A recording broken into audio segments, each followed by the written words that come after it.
We were lucky to get our hands on that cyborg arm developer. There's no one in Diamond Dogs who can so much as maintain that thing. Bionic arm, not cyborg, if you go by what he calls it. But you're right, the East is light years ahead in bionics. They can even detect through the skin the slight electrical signals from the brain that order muscles to move. The Soviet Union completed their first bionic arm capable of doing that back in the 60s. Although I guess that news didn't really reach the West. No kidding. Zadornov's was the only one I ever saw. Quite a shock to see it for the first time. And it was no mean feat to get hold of Snake's arm. I couldn't get one for you at the time, but you know, now... Forget it. I've no intention of relying on bionics. Right now I need to keep the pain fresh in my mind. Well, it's your decision. But don't you find it...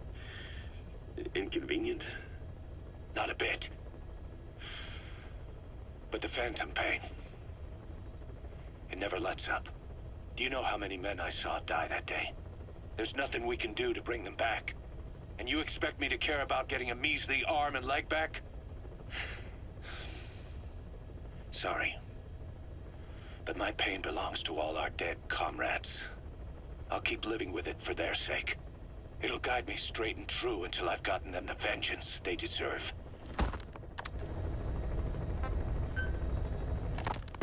Diamond Dog's intel team specializes in information gathering, mainly HUMINT and SIGINT.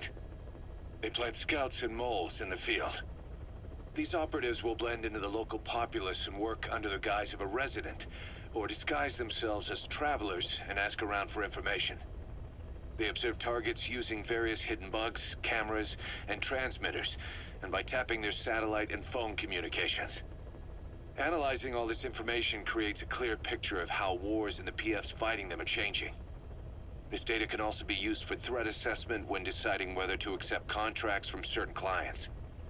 And during missions, the intel team keeps track of target locations and produces FOM predictions, reporting mission-critical information based on real-time remote observation of changes in the AO.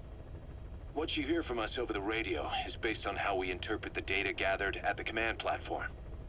However, intel team operatives go unarmed in almost all situations to avoid revealing themselves to the enemy.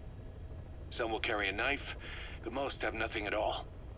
As such, don't expect them to help you take on heavily armed adversaries like PF soldiers. Think of them as entirely passive in the hot zone. Plus, they use all manner of techniques to remain inconspicuous in the field. If you ever spot one, you'll have some serious explaining to do. So remember, their specialty is espionage. They may not be of use in a firefight, but when it comes to intel, they're pros.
Again.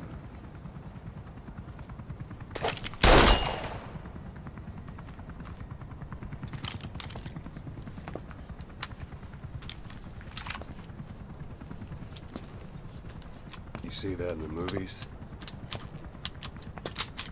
That's an automatic. Don't bother trying to dampen the recoil. You do that with a revolver.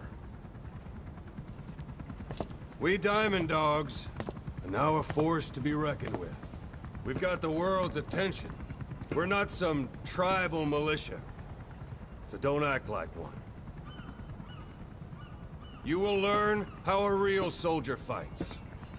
You will forget everything Hollywood taught you. And if I catch you doing something else, you'll know it. Engravings give you no tactical advantage whatsoever. That was some fancy shooting. Pretty good.